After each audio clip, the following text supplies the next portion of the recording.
Hari ini kita melawat tempat ayam saga, di mana ayam saga bakar tempatan 100%. Atuk dia daripada Kedah. Ya. Nenek dari Johor. Nenek dari Johor. Setelah mereka berkahwin, dapatlah anaknya ditempatkan di Pahang, di Muazzam Shah. Yang jantan beratnya lebih kurang 1.5 kg dan dalam umur 12 minggu.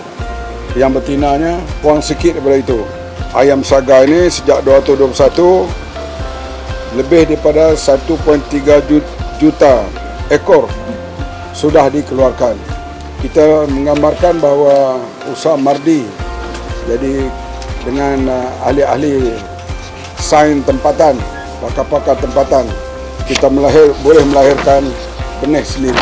Doa kita juga hari ini dalam mesyuarat tadi, iaitu Majlis Benih Negara. Di antaranya kita nak mempertingkatkan benih kelapa. Oleh itu, penanaman kelapa ini dipergiatkan dan akan dibuat secara besar-besaran dengan sokongan daripada pihak swasta.